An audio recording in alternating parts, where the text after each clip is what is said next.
What's going on, everybody? Welcome back to the channel. In today's video, we're going to be breaking down a trade that we took on NQ. It was a pretty quick trade, but we took some sells from our entry right around this 950, and we took it down to about 1780 flat, which was roughly around this level right here. And then we had a stop loss of right above. Let me turn this magnet off. Right above this candle, so it was roughly a 1 to 2.5. 1 to 2.6 risk reward, but realistically this trade, since you take PTs along the way, went more to about 1 to 1.8 risk reward. The runners could have run a little more, but we did move down our stop loss to pretty much break even, slash in the green, which did end up stopping us out, and then that was it. Our exact entry was also signaled in our Discord group, was live traded per usual at 9:53 in the morning. So, but the most important thing is why did I take this trade? Why did I decide to go short on NQ? On kind of what look like this area of support here with, if we look at the overnight session, we had some liquidity there. We had a little fair value gap a little bit lower. Why did I decide to go short?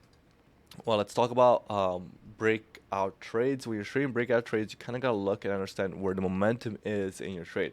So we had this pretty aggressive sell-off from the 17,930 area. So I had a pre-market area of 17,930 for potential sells. Now, this happened pre-market, did not happen when I was around to take the trade, so I did not take that trade. At the same time, I was also looking, yes, at this 5,032 area. As you can see right here, was a level that I had from the move down before the CPI. So it was pretty much a CPI and then boom, right there. So I had this area looking for potentially taking a short position off of it. Again, this happened pre-market, but now I'm going to the market potentially for looking for some weakness to capitalize on it.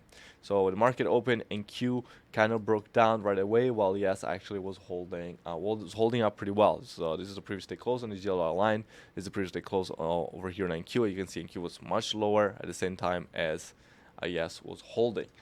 So we also had a little bit of weakness on yes. Yes, I had not broken the high here, so I was paying attention for this high. We hit this 5,029 right when this candle was green here, and NQ made a nice little pullback up here that could give an entry to go short, only risking as high as the previous day close could have been my risk, but realistically I was risking just about right here. With yes not being able to break the high, I mean yes was also not strong enough, and NQ being overall weak, there was a pretty good chance that after we had taken out this lows, we could do it again and aim for a major area, which was 17.8 and as well as 17.820. So both of these were larger time frames imbalances, and they needed to be filled.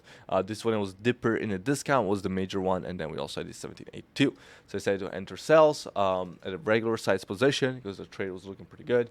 If ES had broken this high, I would have not looked for the sales because it showed ES strength, which could have carried NQ over. Now this trade kind of did happen pretty quick, as also yes here rejected 5,030 and came down here holding this higher low, while NQ was making a lower low. So our entry was roughly into this candle right here. As you guys can see, it did happen pretty quick. Bust and nines, that's how trading goes. You have your idea, and your idea might play out quick. Let's say at worst, this was about a 50-point trade with very never hit drawdown, pretty much from our entry. As long as you get in anywhere from this candle to this candle, if you were in voice chat, you're able to follow in much faster. You never hit drawdown, and it was a pretty nice, easy scalp that eventually even went lower if anybody held.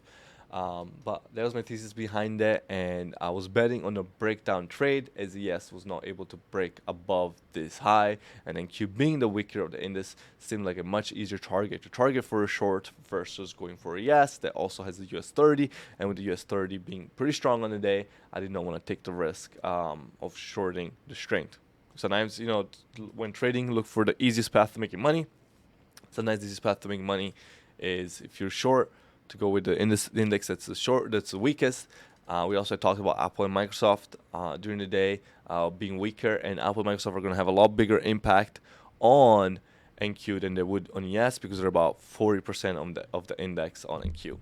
So we took this really nice trade, came down, and we made money. So I hope this breakdown helps understanding pretty much what market is trying to tell you. Pick up the clues from both ES and NQ to kind of look for your bias for the day. And as always, make sure you subscribe, like that below, and peace.